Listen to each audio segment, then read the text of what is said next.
A very good morning, everyone. I hope you're all well rested and energized for our day 2 of our workshop. A couple of housekeeping announcements before we start. First, I'd like to invite, we're a few less today, so if folks would like to join us closer together, I think it will be nice so we can feel like we're closer together in a group to have a conversation. And then you will see one more housekeeping announcement. You will see now on your tables the QR code for the survey. We did have some more responses last night, pleased to say, but we're still only at about 10 responses. So if you do have the chance to complete the survey during the course of today, that would be very much appreciated. Laurel? Bonjour.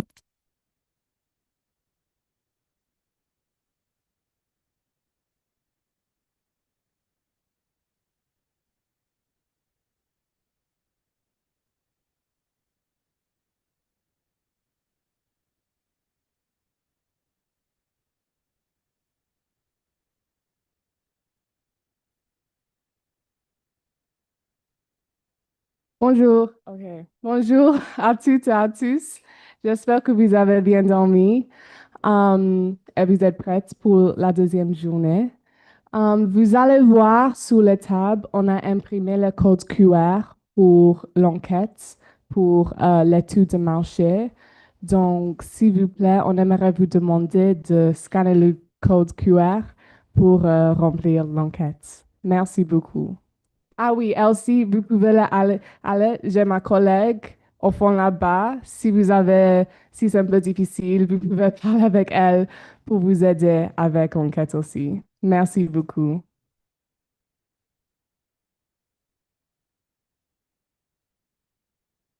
So I think that brings us to our first workshop session of day 1.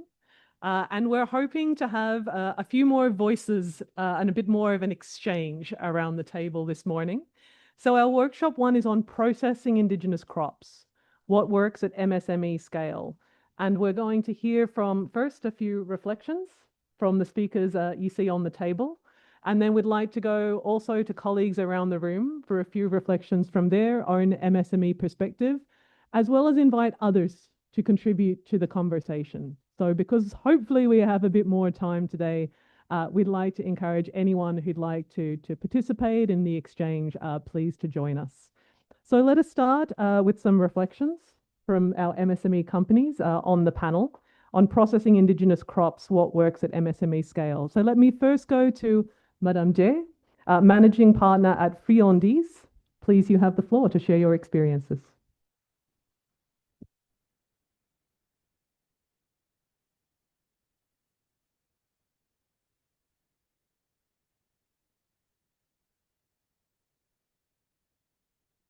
Bonjour à tous. On va commencer par une vidéo de présentation pour vous permettre de vous familiariser avec Friandises Confiserie.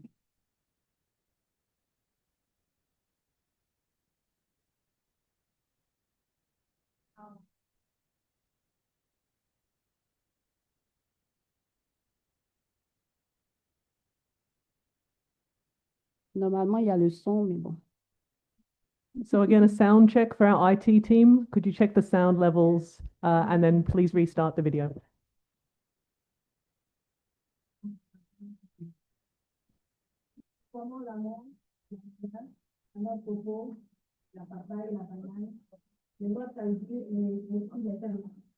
Could we increase the sound, please, and also restart the video? Thank you.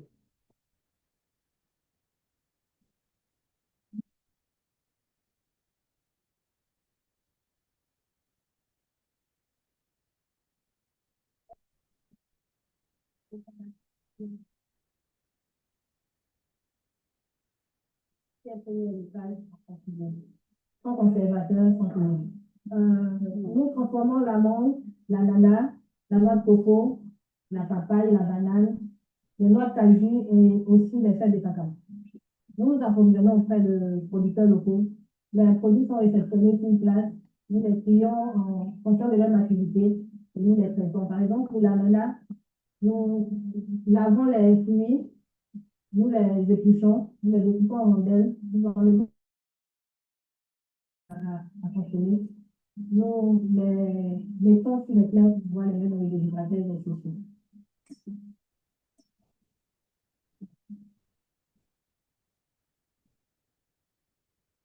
Donc, tous nos produits séchés sont sans sucre ajouté.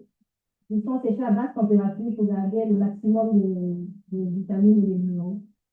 Et ensuite, ils sont emballés par sachet de 100 grammes ou 50 grammes. 100 grammes pour l'amande, 50 grammes pour la noix de coco et l'ananas.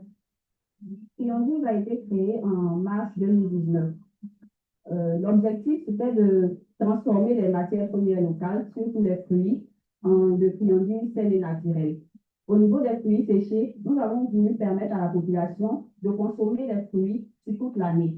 Donc aujourd'hui, nous permettons aux consommateurs d'avoir de la mangue sur toute l'année, d'avoir de l'ananas, de la noix de coco sur toute la période.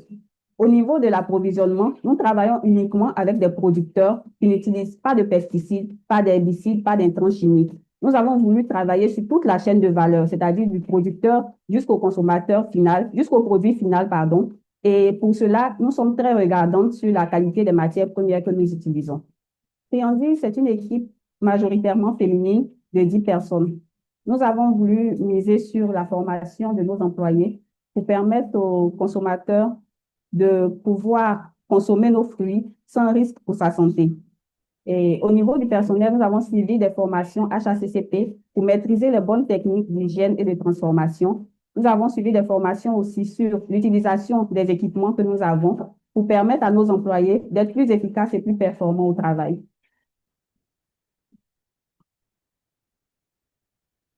Avec Friandise Confiserie, vous avez l'assurance de manger les fruits autrement. Merci. Donc, vu que les présentations sont faites, on va passer au sujet qui nous réunit ici. C'est la transformation des matières premières locales et qu'est-ce qui fonctionne à l'échelle des PME, des petites et des moyennes entreprises. Donc, pour commencer, on va définir la transformation des matières premières. Qu'est-ce qu'on entend par transformation? Donc, c'est tous les procédés qui peuvent permettre de passer du fruit frais à un fruit semi-fini ou à un produit fini. Donc, ces procédés-là ont pour but de pouvoir conserver ces fruits-là, de pouvoir les valoriser et de pouvoir modifier ou diversifier leur manière de les consommer.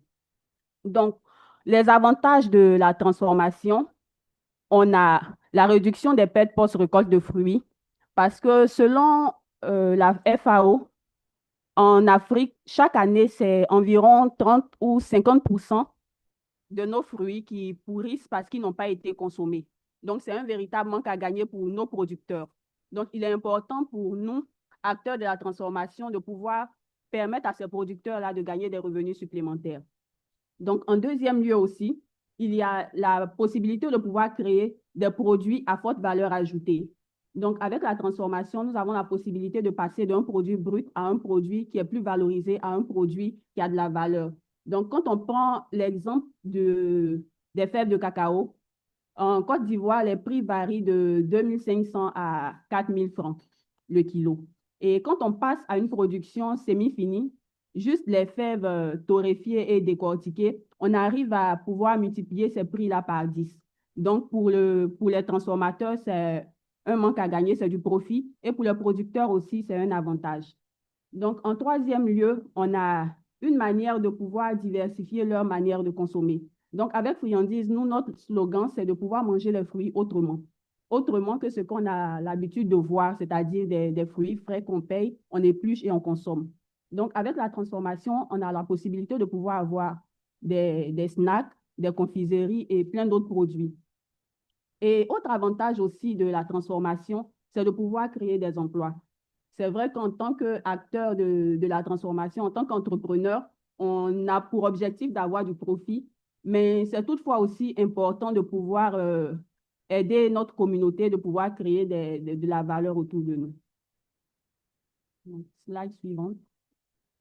Pour une entreprise, le véritable problème, c'est de pouvoir avoir la matière première. Donc, pour pouvoir avoir une bonne entreprise, pour pouvoir se développer, il faut pouvoir maîtriser 3 leviers de développement. Donc, en premier, on a le sourcing. En deuxième, on a la transformation et après, on a la distribution. Donc, pour parler du sourcing, c'est-à-dire l'approvisionnement, slide suivante, voilà, c'est bon. On peut s'approvisionner de diverses manières. Donc, on peut aller sur les marchés de proximité. Pour les entreprises qui commencent, c'est préférable d'aller sur les marchés de proximité parce qu'on n'est pas sur des grandes quantités. Donc, pouvoir acheter avec les dames qui vendent à petit prix et en petite quantité. Pour les entreprises qui passent à un certain niveau, il est préférable de pouvoir se rapprocher des producteurs, pouvoir avoir des prix préférentiels et pouvoir aussi avoir une certaine visibilité sur la qualité de la matière première, de pouvoir demander à avoir des produits comme on veut, de pouvoir permettre aux producteurs de respecter un cahier de charges, on va dire.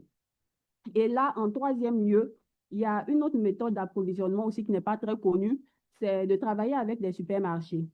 Parce que la plupart des supermarchés ont des préférences de produits en fonction de leur cible. Donc, ils recherchent des produits de qualité. Et au fur et à mesure qu'ils distribuent ces produits-là, on a des invendus parce qu'ils sont soit pas très visuellement agréables ou ils ont été un peu trop manipulés. Donc, une solution, c'est de pouvoir se rapprocher des supermarchés-là pour pouvoir établir des partenariats, pour pouvoir, on va dire en quelque sorte, les débarrasser de ces produits qu'ils n'utilisent pas, qui vont nous permettre aussi de pouvoir créer de la valeur. Donc, après l'approvisionnement, on passe à la phase de transformation. En agrotransformation, il y a plusieurs méthodes pour conserver les fruits. Mais à l'échelle des petites entreprises, les meilleures méthodes sont la déshydratation. Donc, c'est une technique qui permet de pouvoir réduire l'eau qui est contenue dans les fruits, parce qu'il faut savoir que c'est l'eau qui crée la fermentation des produits. Donc, quand on réduit l'eau qui est contenue dans les fruits, on a cette possibilité de pouvoir les conserver sur une longue période. Donc, en termes d'équipement, on a des déshydrateurs. Ça peut être des déshydrateurs solaires ou des déshydrateurs électriques ou à gaz. Donc, en fonction des budgets dont on dispose, on peut opter pour divers déshydrateurs.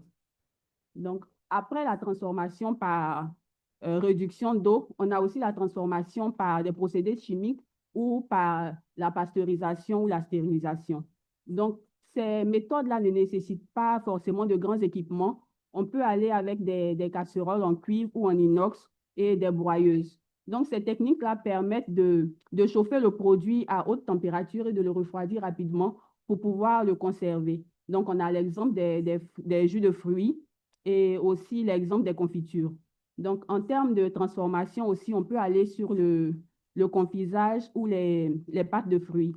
C'est vrai que ce sont des méthodes qui ne sont pas très connues. Donc, pour toutes ces méthodes-là, il est important de souligner qu'il faut se faire accompagner. La formation, c'est important parce qu'on parle de consommation alimentaire. Donc, slide suivante. Après la transformation vient la phase de distribution. Donc, pour parler de distribution, ce qu'il faut savoir, c'est qu'il est important, avant même de se lancer dans la transformation, avant même de lancer son entreprise, de savoir à qui on veut vendre. Donc, ça va nous permettre de pouvoir être clair sur la démarche à suivre quant aux produits, quant au packaging et quand bien même aussi à qui on veut passer pour distribuer nos produits. Donc, si on a une idée de la cible, on peut aller soit dans des marchés de proximité pour faire de la vente directe avec le consommateur, ou soit passer par des expositions et autres. Et si on est sur des produits où le client se trouve dans des endroits bien spécifiques, soit aux expatriés, soit à la diaspora, on peut aller sur des ventes à l'export ou dans les supermarchés. Donc, c'est un peu ça que je voulais apporter comme contribution sur le thème d'aujourd'hui. Donc, merci.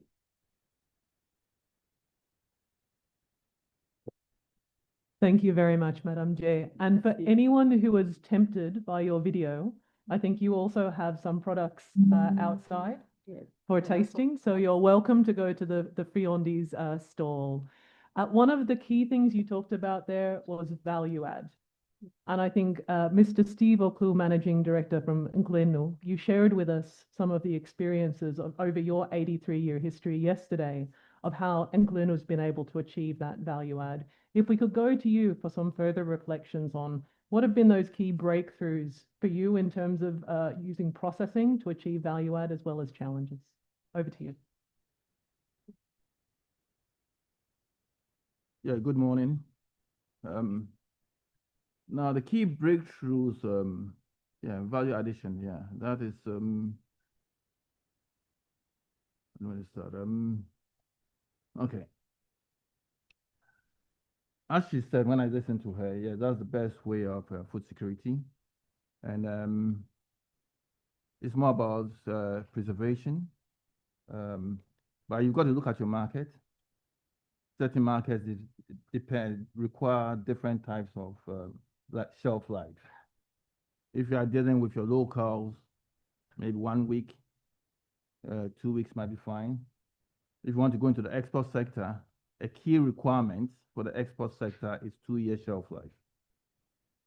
The reason why they give you a 2-year shelf life is they assume that it might, from production to when they receive the goods, it might take them between 6 months to a year, worst case scenario.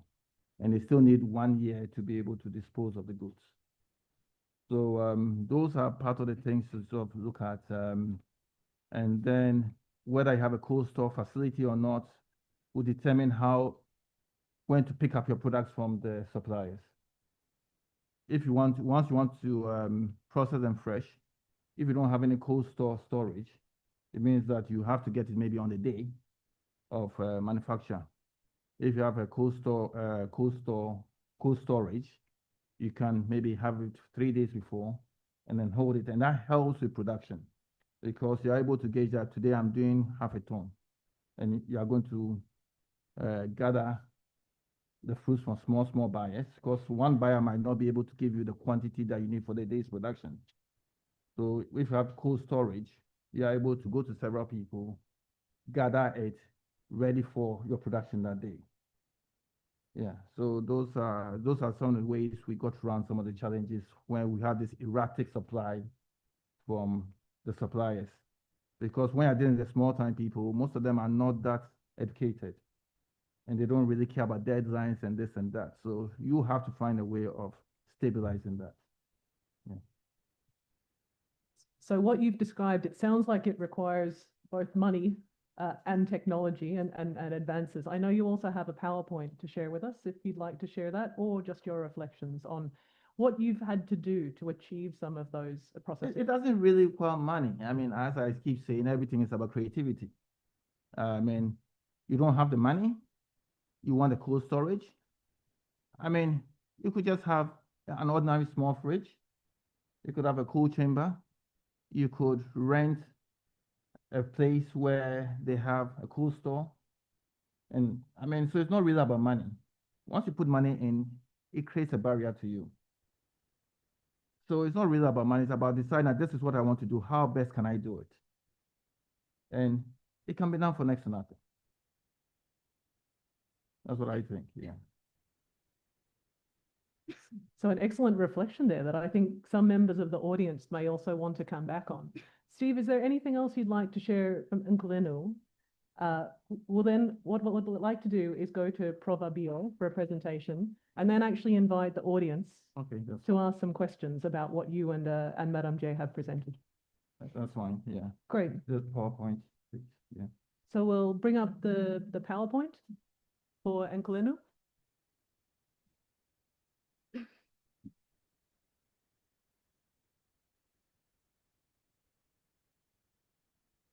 IT team, if we could bring up the PowerPoint for Nkulunu.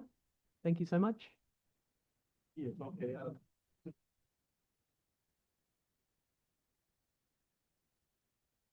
Okay, sorry. We would want to share our story under the team processing indigenous crops, what works at the MSME level. Okay, now first of all, it's not everybody who knows Nkulunu. So I just want to tell you who we are. Now, Nkulunu was started by a woman, that's a lady, Dr. Esther Okulu, when she finished school and she didn't have any job. So during the World War. And so her auntie gave her 6 shillings at the time, 12 shillings at the time as pocket money. And because she learned how to make marmalade when she was in high school, she decided to divide the money into two and then use 50% as her pocket money and the 50%, which was 6 shillings, to buy some oranges. She went to the market, went to buy oranges, produce orange marmalade, and that is how she started. Now, people might not understand what 6 shillings was in that time. Now, today's value, 6 shillings will be about $24 or 14,000 CFA. That is how she started. So she started with seed money of that amount. And that's why I keep saying that. So she's pumped it into all of us that you don't really need money to do anything. All you just need is to have the idea and you can start small. And that has sort of guided us in the company that any new product that we want to start, we start very, very small. I mean, we start with, when we're doing the cane cake, which is a product, we started with about 1 kilo of corn. And then did our experiments and all that. And then when things started to work out, we then progressed. And now we are doing containers of that product every month. So that's why when people talk about money and all that, I sort of respond in a different way, because I don't believe that you need money to do, and especially food processing, money should not be a barrier for food processing. Now, please go back on the slide. Yeah. Now, currently, we export about 85% of our products to the diaspora. That is America, US, Africa, Russia, everywhere. We have strong links with distributors. So we are really an export-based company. Although we started as a local company, because at that time there was a war, the Second World War. The Second World War. And so products couldn't come into Ghana. And so that is when she went into orange marmalade. And then when she sent it, she was able to get a market because there was a shortage of imported finished goods in Ghana. And then as we went through the different, we had a lot of revolutions in Ghana with coups and all that, that the market sort of twisted. We had to think out of the box, and then we had to move from local-based selling to export, because that provided a more stable market. So that was a transition that we had to take to survive. A lot of companies that were started around the time that Including started all collapsed. Actually, Including is the oldest food processing company in Ghana today, because the rest didn't survive. Even the government companies didn't survive all these revolutions and all these transitions. And next slide. Yeah, that's our products line. We have what they call Banku, which is a corn dough.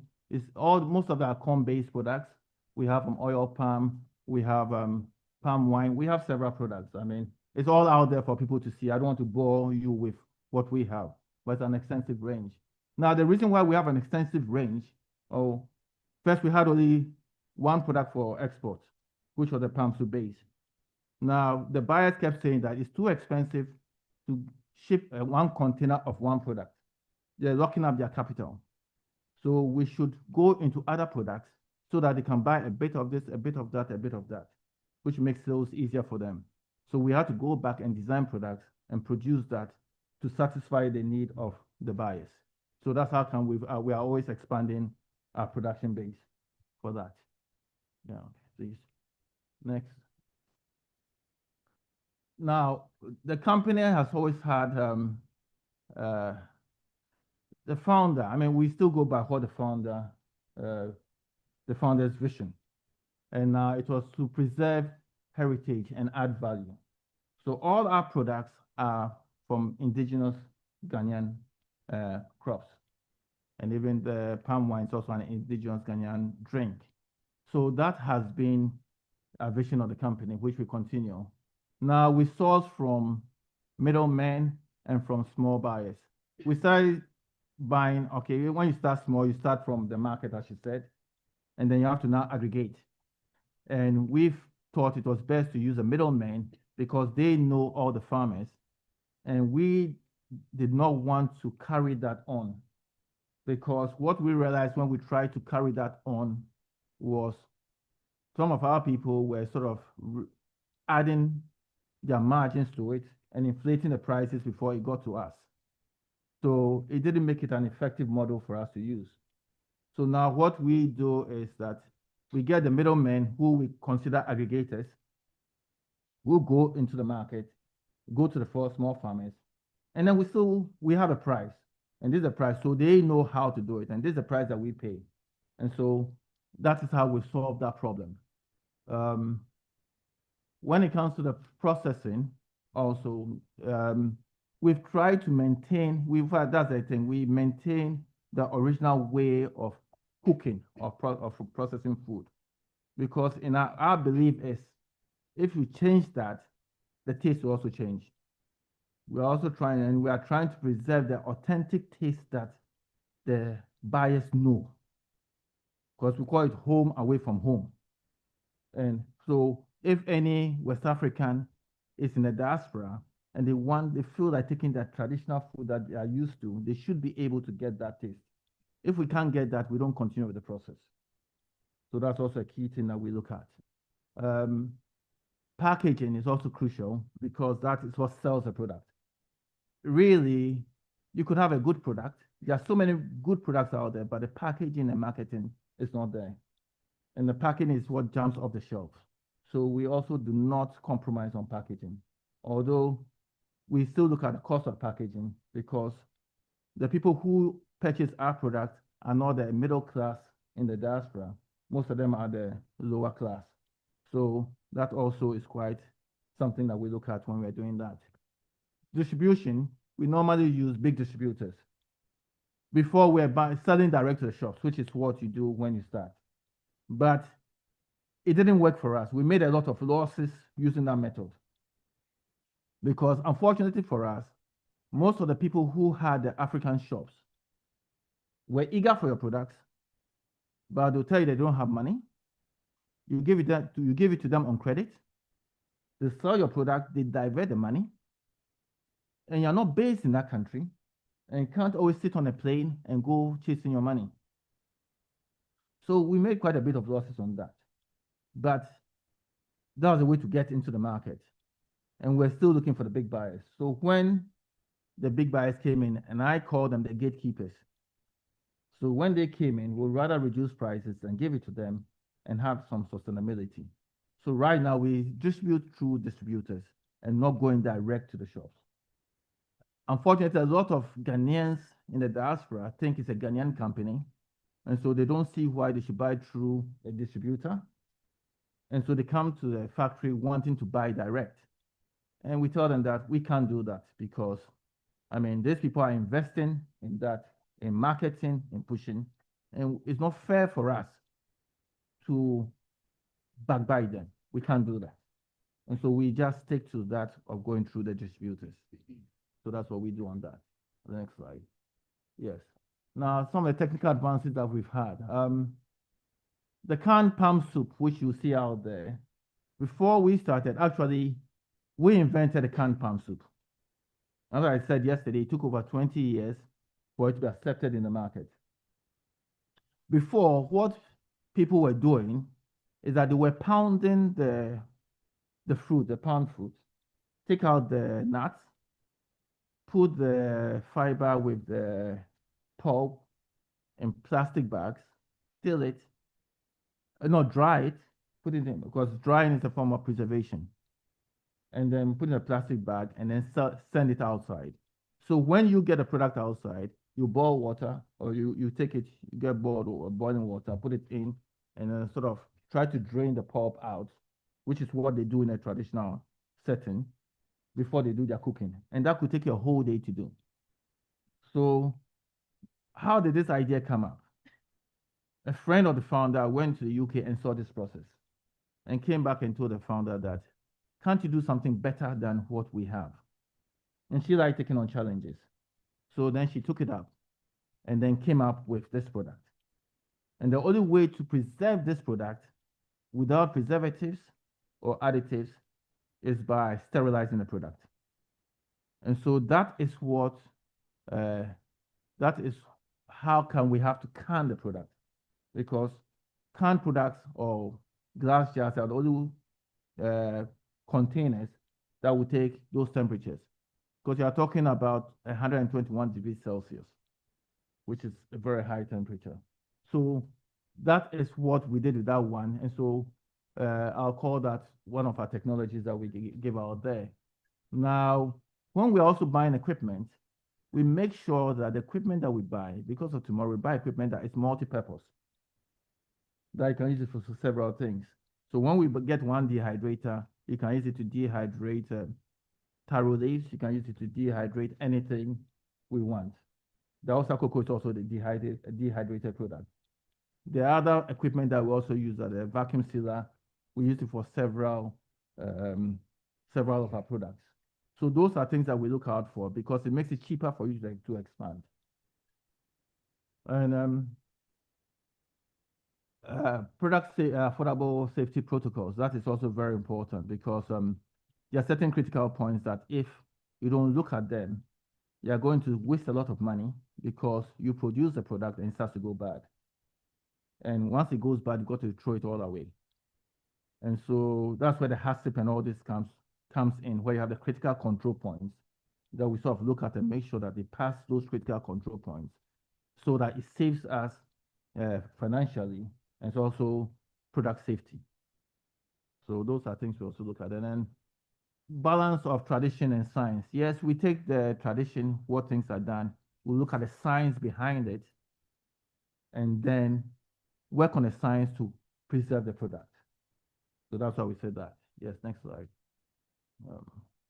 No, before this one. Yes.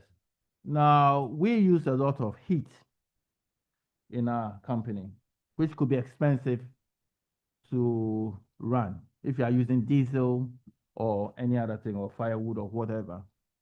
So what we use is our waste. After we produce the palm soup, the waste of the fiber that comes, we use it to generate the steam. So we brought in what they call a gasifier.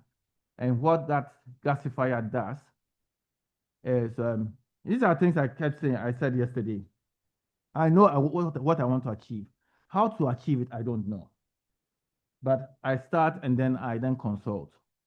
So when I spoke to some Chinese people, they said you need a gasifier, which will take your biomass, convert it into a gas instantly, and then give you a gas so you get a fire to operate your boiler.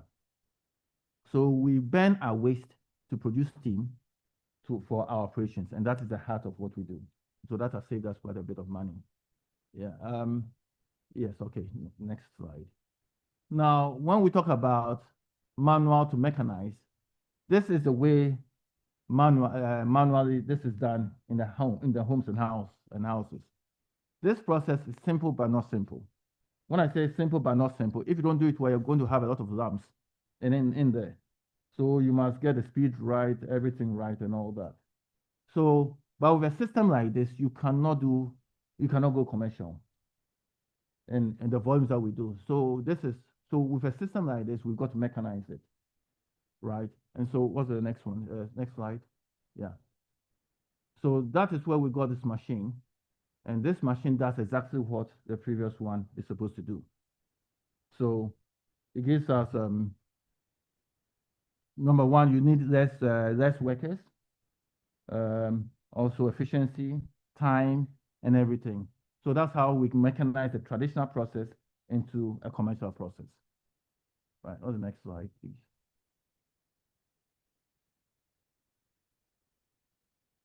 So some lessons for MSMEs.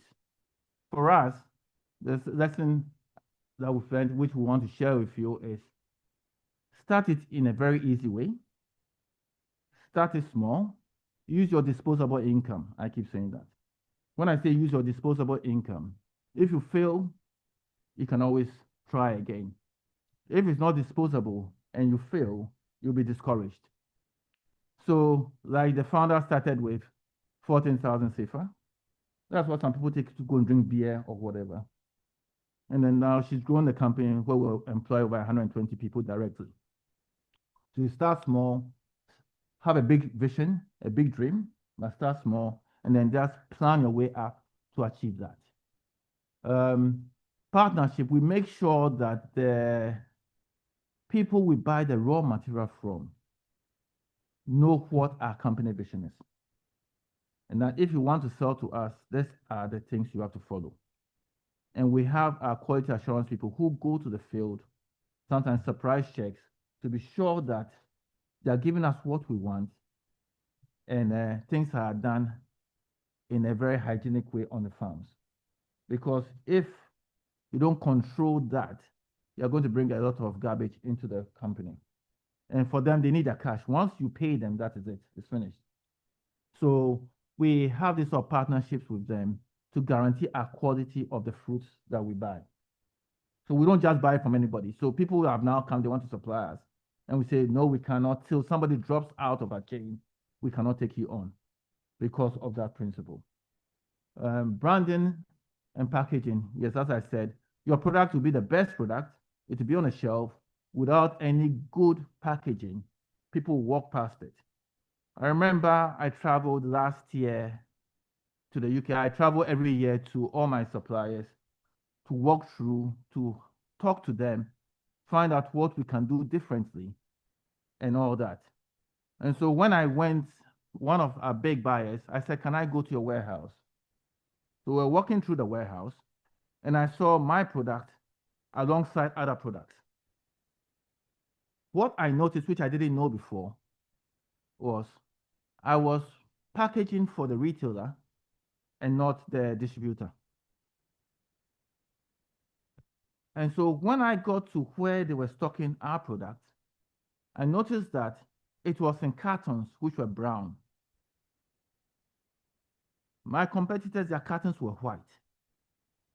So that draws your attention straight away. So if a competitor next to me in the warehouse, a buyer goes, he's going to look at his product before you look at my product because that is attractive. So when I came back, straight away I said we have to change our packaging for the warehouse because the packaging for the retail was okay. There was no problem with that one. But for the warehouse, because it's the retailers who go to the warehouse to buy and then go and put onto the shelves. So that little thing that I saw changed the way I changed my packaging for the warehouse, which is something that nobody told me about. I mean, there's no way I would have known. Because we've been doing it all these years using brown packaging and we're selling and we thought it was the best. And then just doing that increased our sales. So now we look at the warehouse packaging and then the retail packaging. So that's why packaging is very important. And branding. What my buyers tell me is, there are so many people who produce your product. But we buy your product because it's of the brand. So if it wasn't for a brand, I wouldn't come and buy your product. I can't even make my product because there are so many people who I can get to produce for me under my label. But I'm buying your product because of your brand. So the point I'm trying to make is branding should not be taken lightly. It should not cut costs when it comes to branding. Because now people go out there, when I introduce a new product that people don't even know, they're ready to even try it because they know the brand, because they trust the brand. So it helps me with marketing and everything. And I mean, sort of, we spend so much on social media now. We didn't before.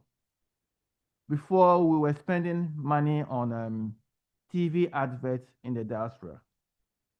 Because when we looked at our market, most of them were lower class people like cleaners and all that in the diaspora, who at the time were not using the smartphones. So they're going to YouTube to watch African movies and all those sort of things. So that is what we're using to get to them. But we had a problem in America where it was so big and you cannot go by that model. Luckily, with the way social media has gone now, we put a bit of money into social media last year, and I was shocked at it because I leave that part to the younger ones to do because I don't understand it. But they run that section because they understand it. And I reluctantly did something about 6 months ago on social media. I just left it to them. And I couldn't believe that people who had stopped buying my product started phoning in for my product. So that is also very important, and we've got to look at that. Now, certification is also very, very important, because without the certification, you cannot even export, even locally, because a customer looks at the certification to know that your product is wholesome. So that is something that everybody should get if you want to grow and grow big. Yeah. Next one. Yeah, the future, we are partnering with farmers now to go into big plantations. The latest one is somebody who was working with the World Bank and is come on retirement. And so he's got money, he's got a big land, and understands the way we do things. So we are partnering with people like that to provide us a ready source of raw material. Okay. And then we are still doing a lot of R&Ds, because we want to come out with at least one product a year, because things change. We've gotten to a saturation point for our palm soup. And so when we got to a saturation point, we had to introduce a second variant, which increased our sales by 50% on that product. But that one is also gotten to a saturation point. So we have to look for new products. Now, at the time that we started that product, what was in vogue was food ready to cook. Now it's moved from ready to cook to ready to eat. So it means that we have to change our model now from ready to cook to ready to eat. So that's how come we've now come up with a granule soup, which is a ready to eat. And then the kenke is also ready to eat. Banku is also ready to eat, because that is where the market is now moving to. So you always have to be gauging these things to know when to change, and you always have to be transforming and moving forward. Yeah. And yeah. So what our goal is to move into African foods, because right now we started with Ghanaian foods. Now we are doing West African foods. The ultimate goal is to do African foods, because we want Africans in the diaspora to taste their food like it is from home. So those are the things that drive our vision. Yes. What the next one? That's the future. And the next slide. Yeah. It's finished. Yeah. Okay. So this is a closing. We just focus on indigenous foods, and because we believe that heritage and all the culture and all that. So that's all. Thank you.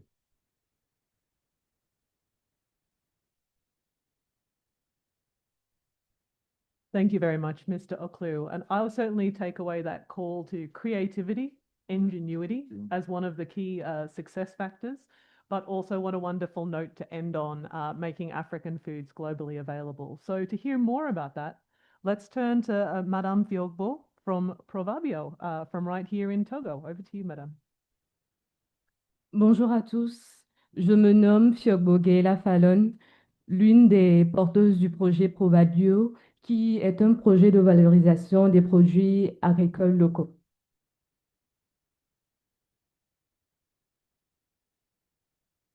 Comme vous le savez tous, l'Afrique est un continent au sol très fertile, mais qui a toujours des difficultés à atteindre l'autosuffisance alimentaire et à accorder de la valeur à nos cultures. Et ce qui fait qu'il y a une forte importation de denrées alimentaires. Notre projet vise donc à contribuer activement à l'utilisation des ressources disponibles localement. Provabio est piloté par une équipe constituée de jeunes femmes désireuses d'apporter un édifice dans l'évolution plutôt des travaux de promotion et de transformation des produits agricoles locaux.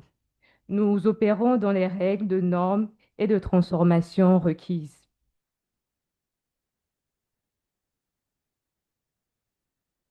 Nous offrons 3 catégories de produits à nos clients.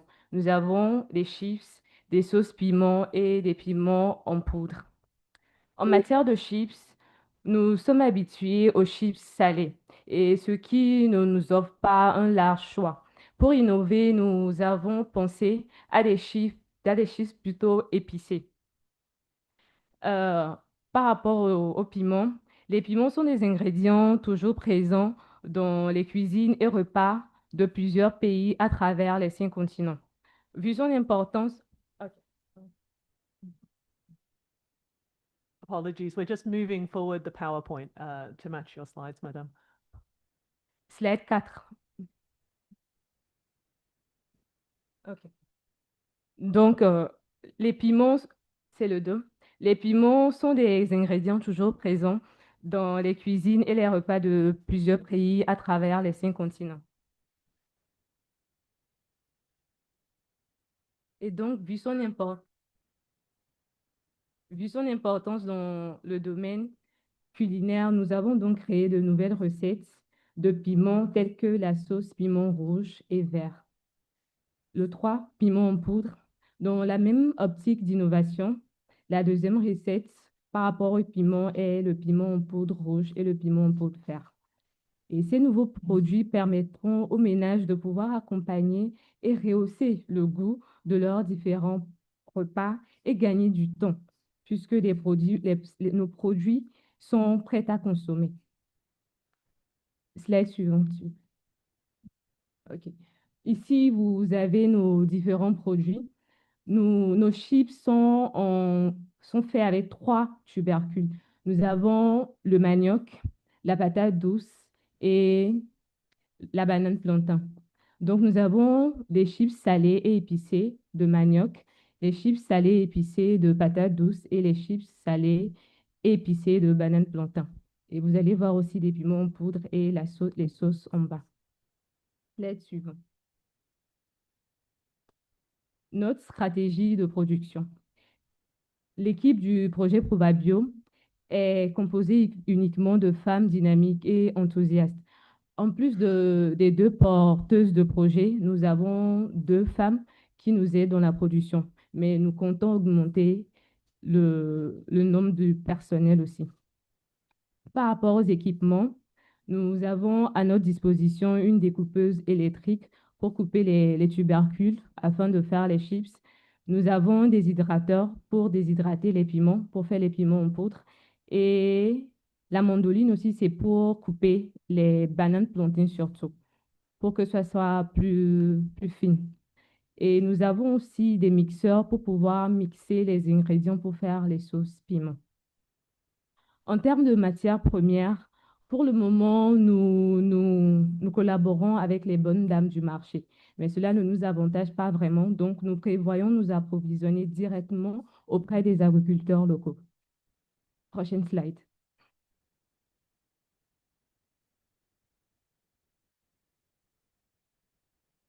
La stratégie de vente. Nous avons un point de vente ici à Lomé, à Agbalekpedo, mais nous comptons aussi agrandir nos points de vente dans les différentes régions du Togo afin de faciliter l'accès à nos produits.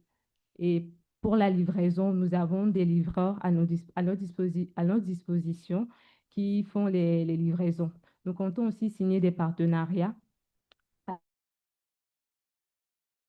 à l'international.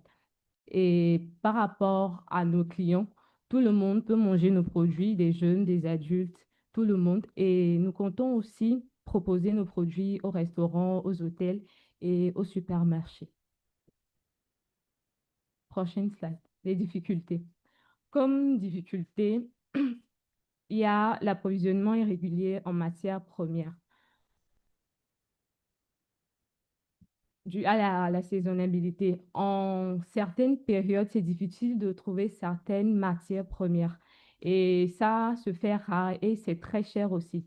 Donc, c'est aussi une difficulté. Et en plus, les coûts élevés de production et de transport, qui ont un impact direct sur les marges et la compétitivité de nos produits. Il y a aussi la dépendance à des marchés informels, les difficultés liées à des prix stables et à planifier la croissance. Prochaine slide. Comme solution, nous prévoyons nous signer des contrats et des partenariats avec des producteurs et faire une planification saisonnière. Par rapport aux coûts élevés de production et de transport, nous allons revoir tous nos paramètres de coûts.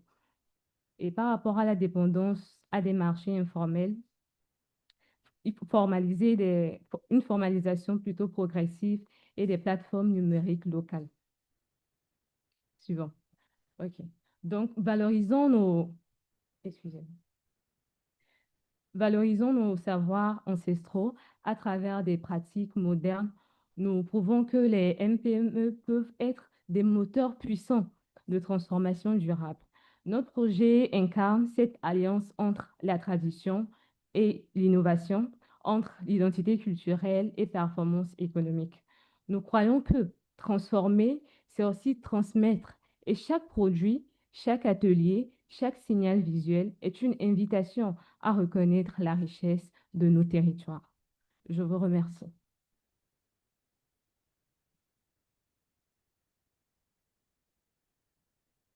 Thank you very much, Madame Piobo. Three wonderful examples of the power of processing, I think, adding value across the African continent, actually, and also some different examples of scale and reflecting that call of start small and then take step by step to build scale. Now, I had hoped we would have a little bit more time also for some group interaction and Q&A. We have 3 more reflectors to come, but I would like to just pause a couple of minutes if there are some quick questions for the presenters, and I'd like to encourage very, very short answers. But let me just ask if anyone would like to ask a question for our presenters. Go ahead, Philip. Steve, have you looked into pouches as an alternative to the cans for your sterilized products? Because you had indicated cans or glass would be the material that is suitable for sterilization, but there are also retortable pouches which weigh less in a container and could ship more effectively and not be subject to damage. Yes, we've looked at retortable pouches. The challenge there is the retort or the sterilizer that you need for retortable pouch is about twice the price of the one that we're using right now. And also, we listen to our distributors. They know the market. So they said we should go with cans. If they tell us to go with retortables, we'll then look into that investment. But for now, they said it's easier to display cans than to display retortable pouches. So that is why we just stuck to that for now. But we'll continue to visit there. Thank you for the question. Thank you for the question answer. Any other quick questions? I don't see any hands, so let's go with our 3 reflectors then. Let me proceed to Mr. Ali Rashid, Managing Director from Atif Aquaponics in Tanzania. Would you like to make your presentation now?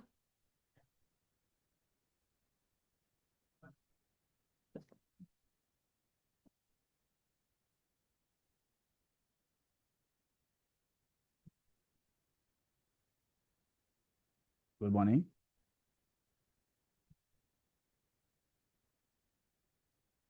Wait for the good morning.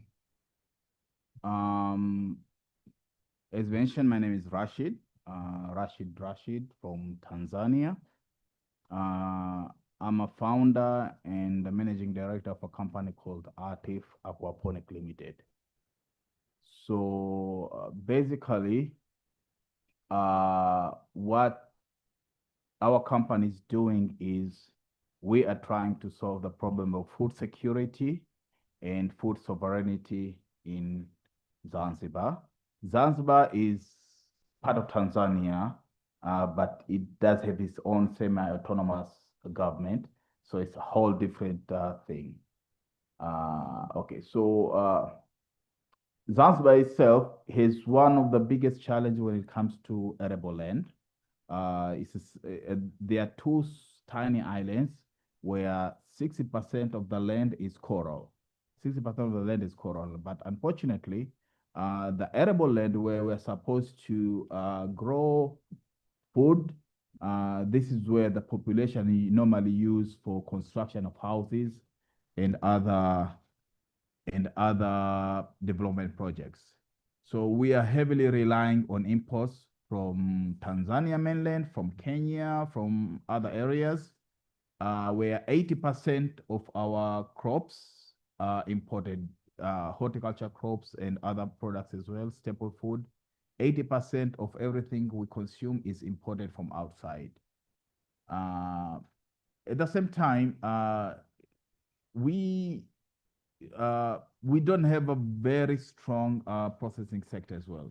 So whatever we produce, assume we produce something, then over 60 to 70% of that goes to waste as opposed to harvest lost.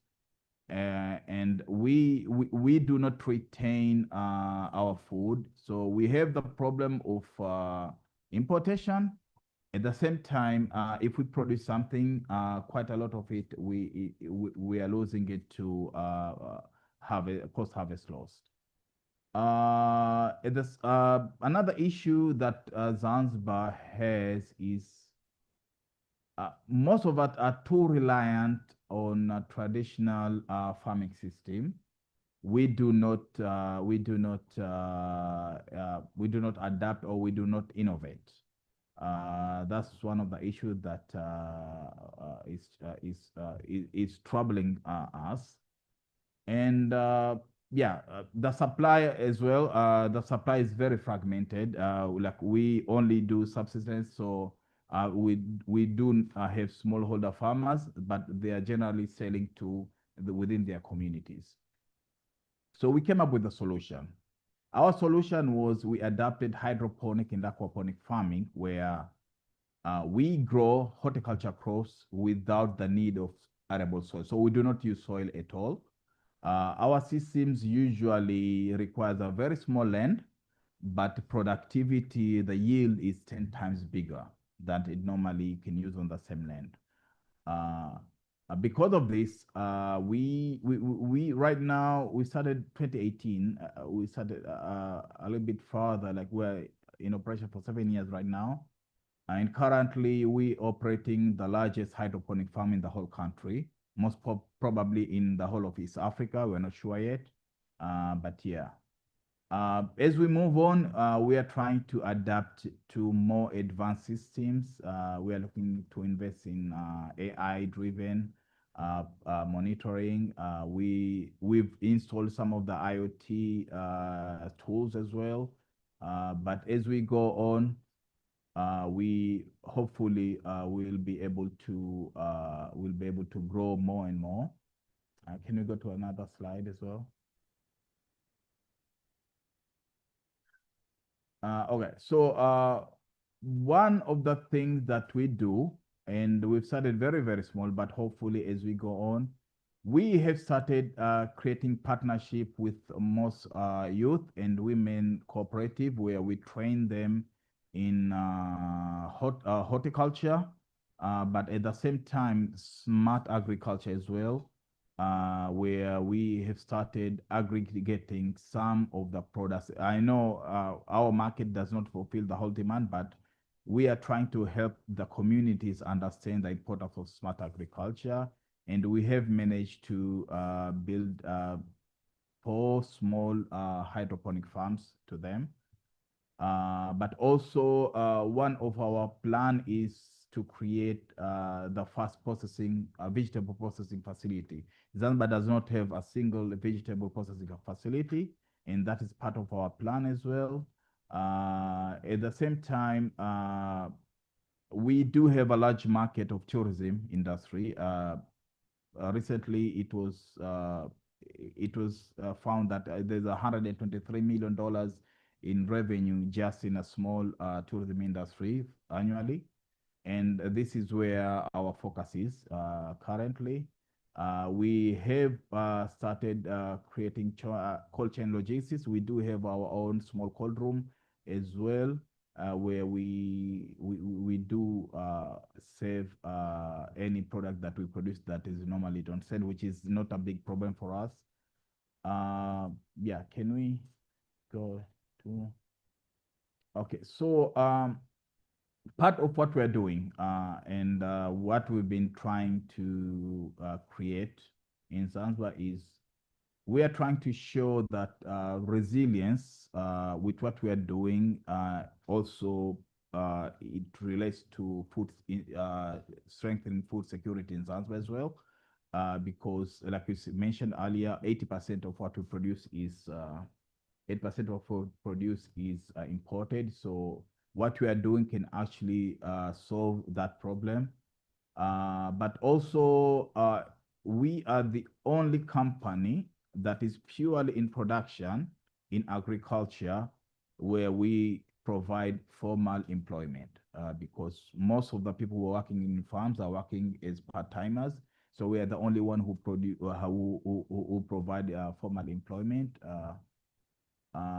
It is also we right now there's a visibility that has been going on with what we are doing, and most lawmakers have started realizing that our solution can actually work.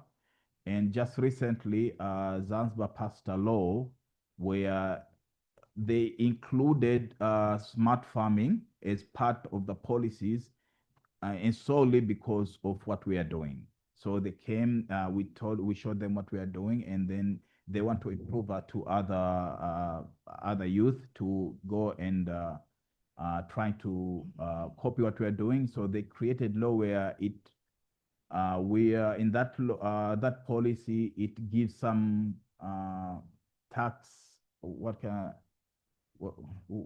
word? Relief, tax relief. Give some tax relief to people who try to import smart farming equipment as well. Yeah, so these are our farms. So this is the largest farm that we have. We use a battle bucket system.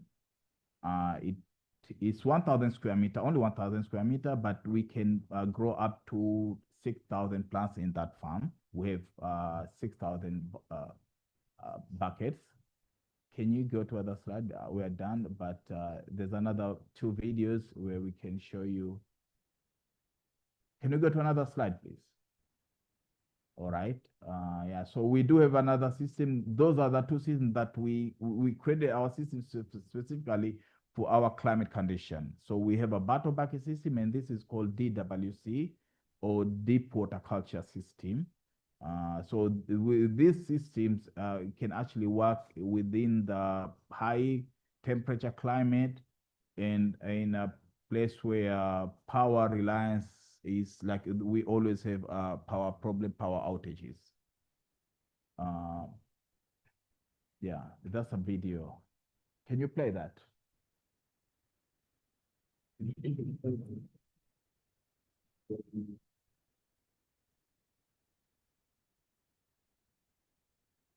And we produce quite a lot of varieties, specific for the tourism industry.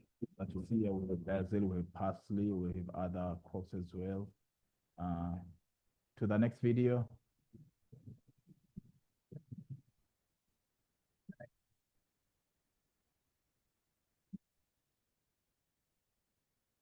This is basically what we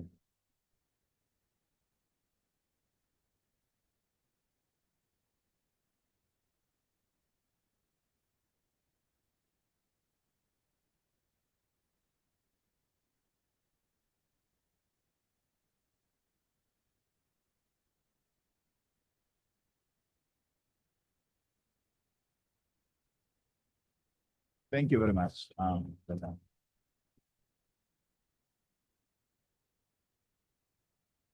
Thank you very much, Mr. Rashid. And I think actually also at your stall outside, you have some additional products, including the very nice hot sauce, Yes. which has been on the buffet yesterday. So please also feel free to visit the market stall outside and sample some of those. They're quite delicious. Thank you. Let's then go to our next reflector, Madame Sokania Belam, co-founder of Jador, Morocco. We'd love to hear what your company has been doing.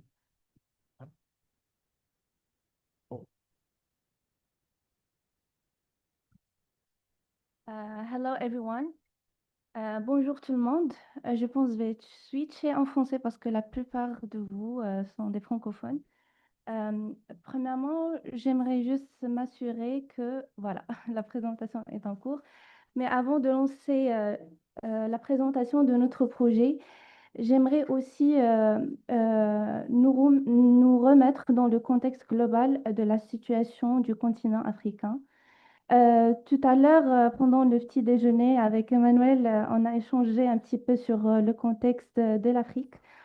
Et on a dit que l'Afrique, malgré que ce n'est pas le continent qui contribue principalement à la crise des changements climatiques et des problématiques qu'on se met face aujourd'hui concernant la pénurie d'eau euh, et les catastrophes naturelles, c'est le continent le plus impacté par ces problématiques. Et c'est un peu ironique et en même temps malheureux parce qu'on se trouve dans une situation de régler un problème majeur où tous les continents sont les contributeurs majeurs, alors que l'Afrique, c'est le contributeur mineur. Et on s'est dit, ben, c'est la situation actuelle, on doit s'en sortir. Et du coup, ma réflexion aujourd'hui, c'est de repenser le nom de l'innovation. On s'est dit toujours que l'innovation, c'est de faire sortir quelque chose de nouveau, des technologies nouvelles, des créations nouvelles, alors que je pense que l'innovation peut être juste l'adaptation. L'adaptation, c'est une autre forme d'innovation. On adapte les technologies qui ont déjà marché dans d'autres continents au contexte local de l'Afrique. Pourquoi l'adaptation? Parce que les technologies qui existent dans d'autres continents ne peuvent pas forcément marcher dans notre contexte. Et c'est là où on innove dans les détails. Comme on dit en anglais, evil is in the detail.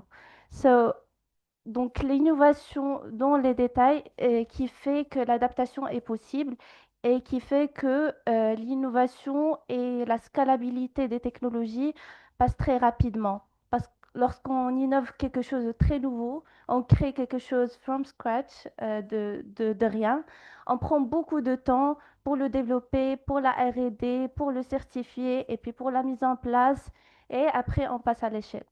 Donc, chez Jodour, on a pris cette réflexion de l'adaptation au lieu d'innover quelque chose de rien.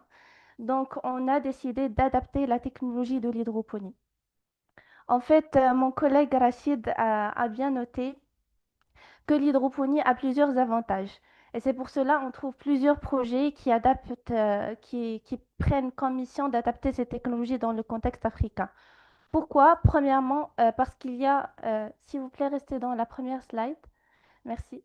Alors, premièrement, parce qu'il y a trois problématiques majeures. Premièrement, la crise climatique, des changements climatiques. Comme statistique, 27% de réduction des précipitations qu'on retrouve dans le monde entier. Et on se projette en 2050 d'une réduction encore de 39%. Qui dit réduction en précipitation, dit réduction aussi de la disponibilité des ressources en eau. Et c'est ce qui nous ramène au deuxième problème, c'est la pénurie d'eau. Donc actuellement, on a une réduction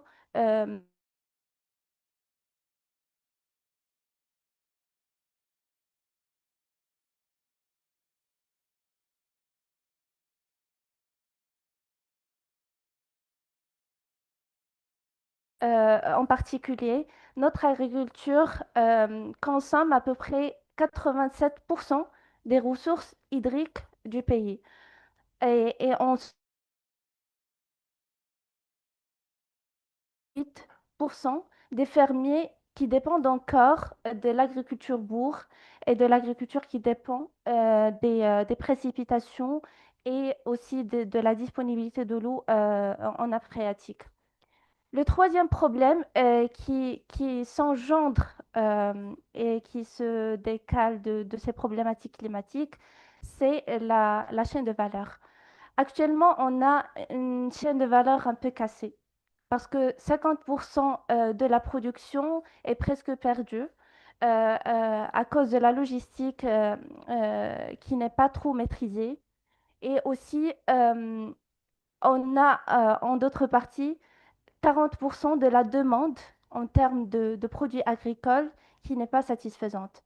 Donc, ces statistiques montrent que notre chaîne de valeur aussi présente un enjeu global et un enjeu aussi africain qu'on doit régler. Et en se réfléchissant et en se concentrant sur 3 problématiques, on a décidé au sein de Jodour de prendre cette mission, d'adapter la technologie de l'hydroponie et de culture sous environnement contrôlé spécifiquement dans le contexte local pour résoudre ces problématiques. La slide suivante, s'il vous plaît.